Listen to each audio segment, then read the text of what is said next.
नमस्कार। आज हम फिर से एक बार बात करने वाले हैं परीक्षा मंत्र के बारे में। देखते हैं कि आज इन परीक्षा मंत्रों में हम कौन सी टिप्स के बारे में बात करेंगे।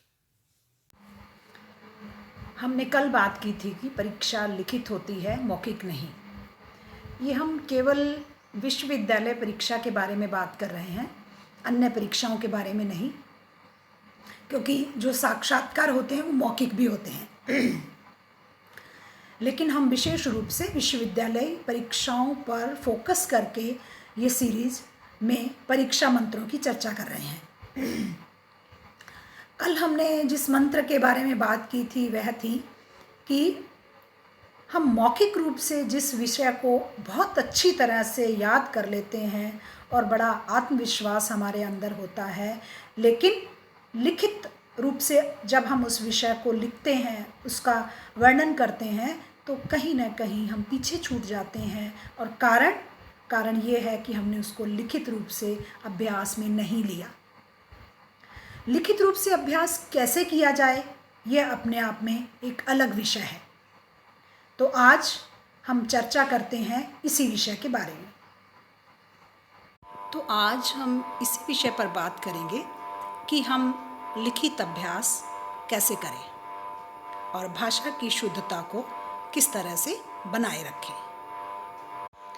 हिंदी साहित्य के विद्यार्थी के लिए भाषा की शुद्धता का प्रश्न और ज़्यादा महत्वपूर्ण हो जाता है, क्योंकि आज 21वीं शताब्दी के युग में जब भाषा की शुद्धता के प्रश्न को बिल्कुल हाशिए में डाल दिया गया है, चाहे वो प्रिंट मीडिया हो, चाहे वो इलेक्ट्रॉनिक मीडिया हो, उसके प्रभाव के परिणाम स्वरूप, लेकिन फिर भी मैं यही कहूँगी कि हिंदी साहित्य के विद्यार्थी के लिए भाषा की शुद्धता को अपनाए रखना बहुत ही ज़रूरी है।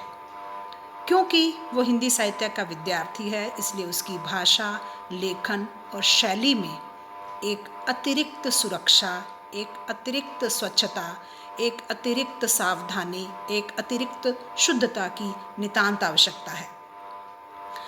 मसलन अगर हम गाय पर निबंध लिखते हैं, तो गाय पर निबंध एक 5वीं कक्षा का विद्यार्थी भी लिख सकता है और एक आप भी लिख सकते हैं। तो 5वीं कक्षा के विद्यार्थी द्वारा लिखे गए निबंध में और एक कॉलेज में हिंदी साहित्य के विद्यार्थी द्वारा लिखे गए निबंध में और शैली में बहुत अंतर होगा।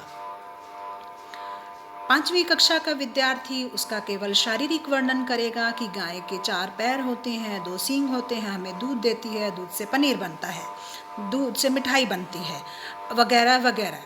लेकिन एक हिंदी साहित्य का विद्यार्थी जो कॉलेज में पढ़ता है, वह जब गाय पर निबंध लिखेगा तो वह उस निबंध को, गाय को संस्कृति से जोड़ देगा, क्योंकि गाय हमारी संस्कृति का प्रतीक मानी जाती है। इस तरह से वो संस्कृति से जोड़कर उस गाय के निबंध को लिखेगा। तो ये फ़र्क है हिंदी साहित्य के विद्यार्थी द्वारा और अन्य विद्यार्थियों द्वारा लिखे गई भाषा और शैली में एक विशेष प्रकार का फ़र्क जो है, अंतर हमें देखने को मिलता है और वह रहना भी चाहिए। ये चर्चा इसलिए और ज़्यादा महत्वपूर्ण हो जाती है क्योंकि हम भाषा को लेकर बात कर रहे हैं। हिंदी साहित्य की परीक्षा के बारे में जब हम बात करते हैं तो उसका लिखित अभ्यास करना और भी अधिक महत्वपूर्ण हो जाता है, क्योंकि भाषा में शुद्धता का प्रश्न हमेशा ही हमारे अंकों पर प्रभाव डालता है, चाहे हम इसे स्वीकार करें या नहीं करें। लेकिन अगर हमारा लिखा हुआ शुद्ध नहीं है तो परीक्षा में हम किसी भी प्रकार से अच्छे अंकों की आशा नहीं कर सकते हैं। साहित्य के लिए, भाषा के लिए यह नियम बहुत ही सख्त है। तो इसलिए हम क्या करें कि हमारी भाषा लिखित रूप से भी शुद्ध हो, मौखिक रूप से भी और लिखित रूप से भी। इस पर हमें विचार करना चाहिए। अब प्रश्न ये है कि भाषा को शुद्ध बनाने के लिए हमें क्या करना चाहिए? तो उसमें भी कुछ तरीके हैं, कुछ टिप्स हैं। सबसे पहले तो हमें हिंदी भाषी समाचार पत्र रोज पढ़ना चाहिए। ये एक बहुत बड़ा माध्यम है हमारी भाषा को सुधारने का, हमारे शब्दकोश को बढ़ाने का। और अगर हमारे लिखने में गलतियां आती हैं, ये पता कैसे चलेगा? जब हम लिख कर देखेंगे। अगर हमारे लिखने में गलतियां आती हैं तो उसे हम लिखकर ही सुधारें, केवल मौखिक रूप से याद करके सुधारने की कोशिश न करें, बल्कि लिख लिख कर ही हम उसको गलतियों को सुधार सकते हैं। और अपनी भाषा को हिंदी साहित्य को पढ़कर ही हम सुधार सकते हैं। हिंदी साहित्य का ज़्यादा से ज़्यादा अध्ययन करने पर हम अपनी भाषा में पकड़ को मजबूत कर सकते हैं, अपनी शैली को अच्छा बना सकते हैं।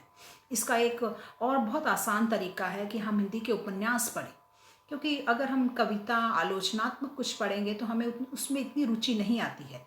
लेकिन जब हम उपन्यास पढ़ेंगे ज़्यादा से ज़्यादा, तो हमें पता भी नहीं चलेगा कि हमारी भाषा और शैली अपने आप ही किस प्रकार से सुधरती जा रही है।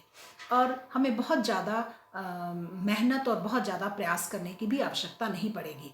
और हम जो है इसे अपने रूटीन में अपनाकर हिंदी उपन्यास कोई ना कोई हम जो है ऐसे समय में अपने पास रखें जब हम फ्री हैं, तो हम उसको पढ़ने का प्रयास करें।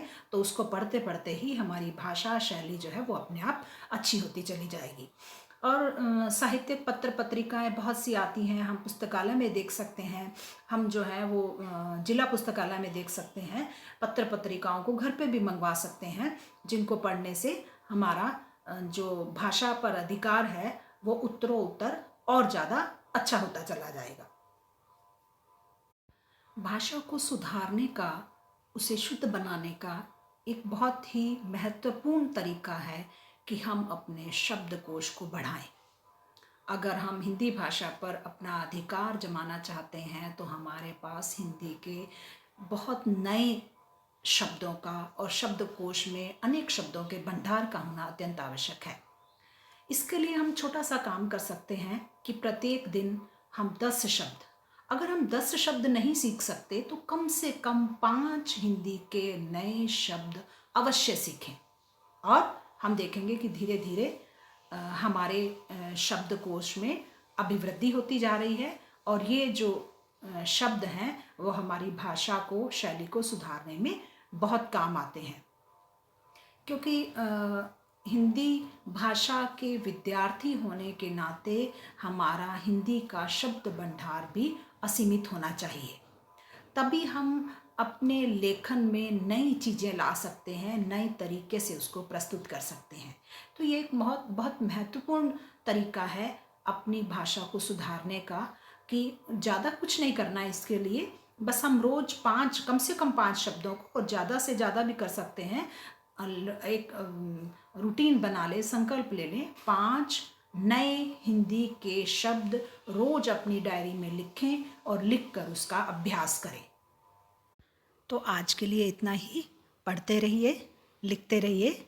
बहुत बहुत धन्यवाद।